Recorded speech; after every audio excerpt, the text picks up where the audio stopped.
Hello बच्चों, let's read this question. So this question is which of the following statement related to the hysteresis loop is incorrect. Okay, आपको यहाँ पर देखिए four options given कर रखे हैं hysteresis loop के करस्पॉन्डिंग. ओके, तो देखिए बच्चों, इस क्वेश्चन का की कॉन्सेप्ट आप क्या लिख सकते हैं? The key concept of this question is our hysteresis loop. लिख लीजिए, क्या लिख लीजिए? आपका हिस्टैरिसीस लूप. हिस्टैरिसीस लूप देखिए हम किसके लिए स्टडी कर रहे हैं? हिस्टैरिसीस लूप देखिए हम फेरोमैग्नेटिक सब्सटेंस के लिए स्टडी कर रहे हैं. किसके लिए?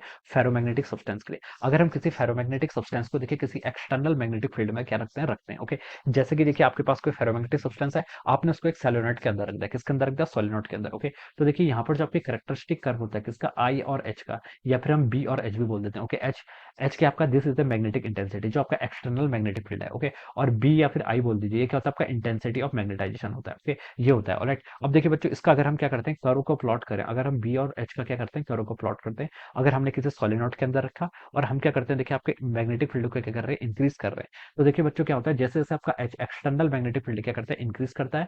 आपका मैग्नेटिक मटेरियल जिसको आपने रखा है सोलेनोइड के अंदर, वो क्या होता है? आपका मैग्नेटाइज होने लगता है.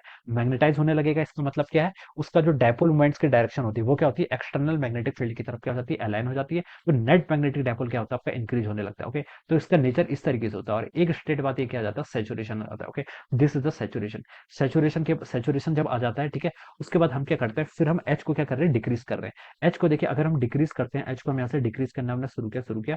और ये देखिए आपका इस तरीके से इसका नेचर इस तरीके से आता है. ओके, और फाइनली देखिए यहाँ पर आपका एच क्या हो गया? जीरो हो गया. एच जीरो हो गया मतलब जो आपने एक्सटर्नल मैग्नेटिक फील्ड लगाया वो अब जीरो हो गया. लेकिन देखिए जो बी है, बी या फिर इंटेंसिटी ऑफ मैग्नेटाइजेशन है, वो अभी भी क्या होता है? कंप्लीटली जीरो नहीं होता है. ओके, अभी भी क्या होता है? जीरो नहीं होता है. यहाँ पर आपका कुछ वैल्यू क्या रह जाती है? इसकी रह जाती है. इसे हम क्या बोलते हैं? मान लीजिए ये आपका ओरिजिन को मैंने ओ बोल दिया, ये आपका ए पॉइंट है. इस पॉइंट को हम बोलते हैं आपके रिटेंटिविटी. रिटेंटिविटी देखिए क्या होता है? रिटेंटिविटी का मतलब होता है, देखिए जब आपने एक्सटर्नल मैग्नेटिक फील्ड को क्या कर दिया है? जीरो कर दिया है, उसके बावजूद भी क्या यहाँ पर आपका, इसके बावजूद भी देखिए यहाँ पर क्या आपका कुछ इसके अंदर आपका मैग्नेटिक मूवमेंट रह गया है, इंटेंसिटी ऑफ मैग्नेटाइजेशन रह गया है. तो इसी को हम क्या बोलते हैं? इसकी रिटेंटिविटी बोलते हैं. ओके, अब देखिए हमें क्या करना है? इसको जीरो करना है. हमें क्या करना है? इसको मैग्नेटिक जो इसका इंटेंसिटी ऑफ मैग्नेटाइजेशन है, इसको जीरो करना है. इसको जीरो करने के लिए आप क्या करेंगे? हम मैग्नेटिक फील्ड की डायरेक्शन को क्या करेंगे? रिवर्स करेंगे. ओके, मैग्नेटिक फील्ड की डायरेक्शन को रिवर्स करेंगे. तो देखिए ये क्या होने लगेगा? आपका डीमैग्नेटाइजेशन होने लगेगा. ओके, डीमैग्नेटाइज होने लगेगा. तो देखिए इसका नेचर आपका इस तरीके से आता है. ओके, इसका ग्राफ आपका इस तरीके से कुछ आएगा. ओके, और इस पॉइंट पर क्या हो गया? आपका जीरो हो गया. ओके,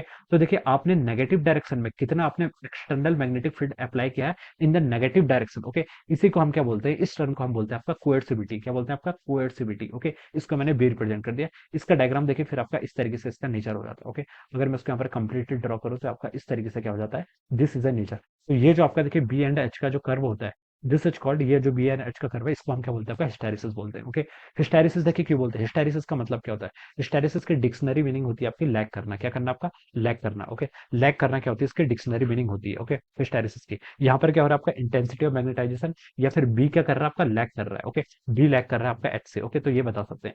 तो देखिए जीरो से लेकर ओ, सॉरी, ओ से लेकर ए तक का जो रीजन है, इसे हम क्या बोलते हैं? ओ ए. इसे हम क्या बोलते हैं? This is called our retentivity. Retentivity का क्या मतलब होता है? जब आपने एक्सटर्नल मैग्नेटिक फील्ड, मैग्नेटिक जो आपकी एक्सटर्नल मैग्नेटिक इंटेंसिटी एच है, इसको जीरो कर दिया है, इसके बावजूद भी आपका क्या है? मैग्नेटिक जो आपका फेरोमैग्नेटिक सब्सटेंस है, इसके पास क्या है? मैग्नेटिक प्रॉपर्टीज है, इसके पास मैग्नेटाइजेशन है. तो इसी को हम क्या बोलते हैं? इसकी रिटेंटिविटी बोलते हैं. ओके, और इसको हमें जीरो करने के लिए हमने नेगेटिव डायरेक्शन में देखिए अपने एच को नेगेटिव डायरेक्शन में इंक्रीज किया. ओके, तो इसे हम जो जिस रीजन तक लेके जाएंगे जहां पर आपका intensity of magnetization ferromagnetic substance का जीरो हो जाएगा, उसे हम क्या बोलते हैं? That is called our coercivity. Okay, coercivity क्या होती है? कोएर्सिविटी की डेफिनेशन होती है आपकी नेगेटिव, क्या होता है आपका? Negative magnetic intensity which is required to demagnetize the ferromagnetic substance. Okay, तो यहाँ से लिख सकते हैं ओबी. ओबी क्या रिप्रेजेंट कर रहे हैं यहाँ पर? वो भी यहाँ पर आपकी कोएर्सिविटी क्या करती है? रिप्रेजेंट कर रही है. ओके, सो ये आपका यहाँ पर से ऐसे रिप्रेजेंट कर रहा है. And this curve is called, this BH curve, इस बीएच कर्व को हम क्या बोलते हैं? दिस इज कॉल्ड, इसको हम क्या बोलते हैं? इसको हम हिस्टैरिसीस लूप बोलते हैं. क्या बोलते हैं? आपका hysteresis loop. Okay,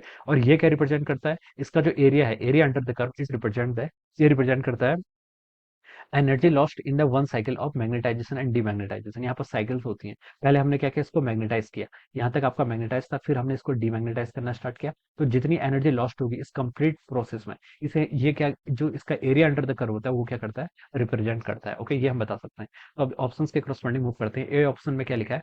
the curve of B and B against H for ferromagnetic substance is called hysteresis loop. तो ये स्टेटमेंट तो बिल्कुल करेक्ट है. ओके, बी एच कर्व जो आपका फेरोमैग्नेटिक सब्सटेंस के लिए होता है, वो क्या कहलाता है आपका हिस्टैरिसीस लूप कहलाता है। ओके, ये बिल्कुल करेक्ट है।